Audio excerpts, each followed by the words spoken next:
We finally did it, folks. The long-awaited, brand new train that I just recently spent a hell of a lot of money on, and I can't believe that finally showing it.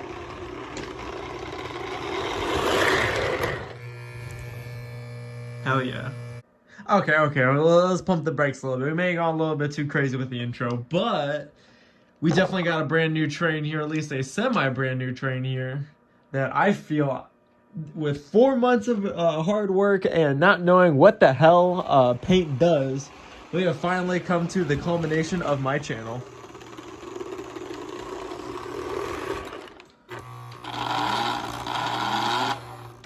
Oh yeah.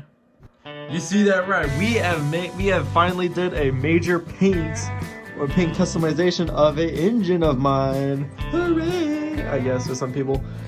Before anyone says this is a very bad paint job. I did a really bad job with this. I will admit it is not good. But hey, you gotta learn. You gotta start somewhere. And trying to learn from some YouTubers that do custom paint job combinations.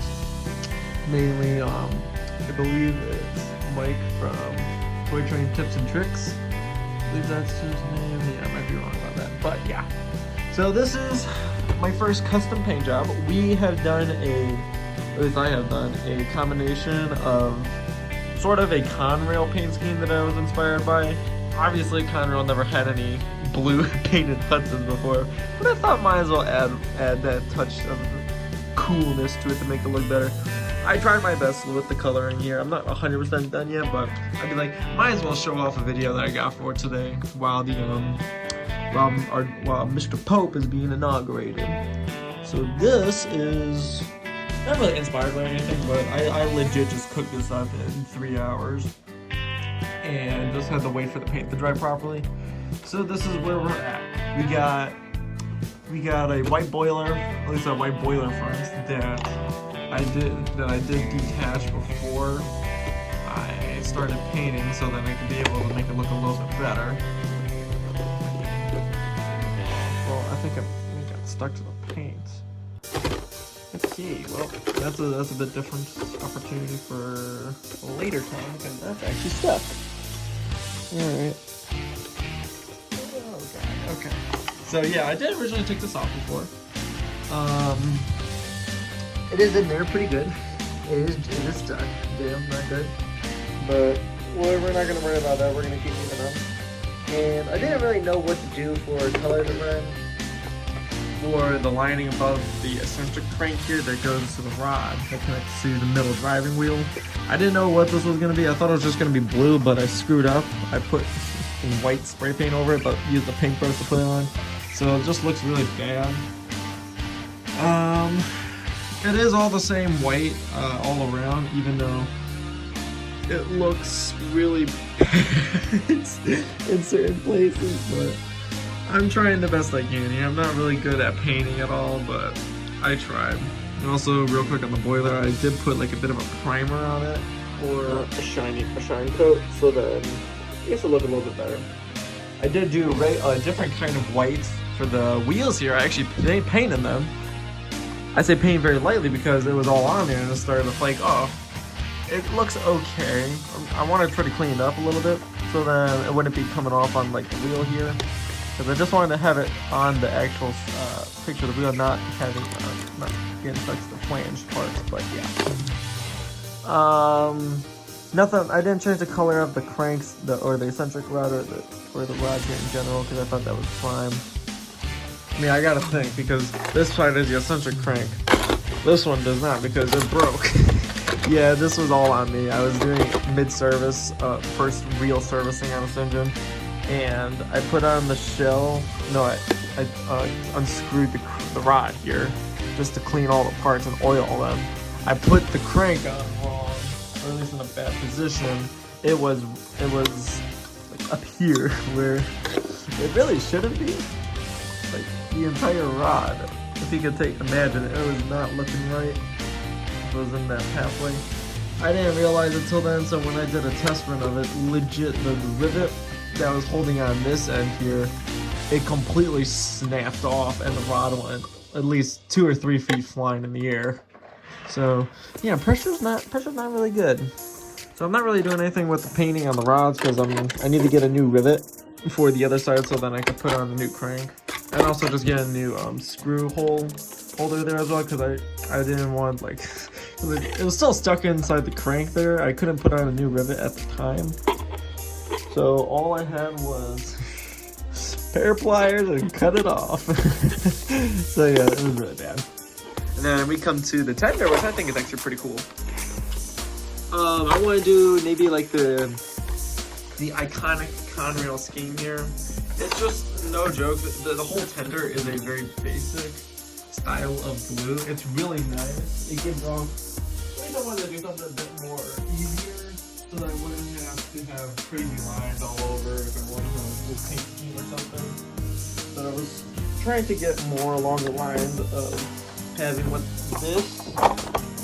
this beauty is here. This is my Conrail SD60. I wanted to try to get at least this Conrail logo in the middle, or actually, it's better shown described on this steel wide vision coupe. I think it's extended vision or wide vision coupe, so I may be wrong though. But this was the type of Conrail scheme that I wanted to. Just gonna move that up there. I wanted to get this logo onto the tender, so then when it comes time to putting it all together, I'll probably maybe do like because I know my local library actually has a thing called a Cricut machine where you can print out labels and such, so that's what I'm thinking about doing. But I may go to this Conrail quality logo. I think this one's really cool, but that original logo, ooh, nostalgia. But I'm still trying to decide what I should do exactly. This does not look good. There's no such thing as should be a loophole. So if I feel like I either have it up here as a joke, or I might just paint the entire thing blue, or come at this with a black paintbrush and black paint, and then just paint it on because, dude, it's cold. It's not the end of the world. This I don't know how to fix. This leaked over. I might have to do another coat on that so I can even it out. I'm not gonna be painting the front of this area here because the problem I was having with it is it'll look really weird if I did. So I tried to not get any paint on it as best I can. Whatever came over. It's just you can't even really see it on the sides when the thing's going. So I feel like at that point it's a win-win sort of situation. And then when it comes to numbering the engine, I'm gonna do 2019 because I may be wrong on this, but at the time of making this video, that's actually, for some of the longer viewers of the channel, this is when I put up my first uploaded video on the platform. So it felt kind of really cool to do something like that there. And the Conrail, I would say the Conrail design, I got that mainly from Nate from Maybe Train Enthusiast. He's a really funny YouTuber. I highly recommend y'all check it out. Very good. And then I had to make a major change to the bottom of the engine. No, engine tender. So originally, we had two pickup connections here, the same shoe on each side. The problem is I cannot run this tender behind this engine because for some reason, the pickup shoe on the bottom of it would just keep shorting out the track every time when I would run on anything that isn't fast track. So I did what any sensible person did, just rip the damn thing off. So it can run on tubular track now, great. So if I can bring it to like a traveling layout for a train show, I know what I'm bringing. But it sucks that I get less connection here when it comes to activating the whistle. And the whistle still works. It's just that it takes a while for the dang thing to get going. I'm gonna turn off the E unit.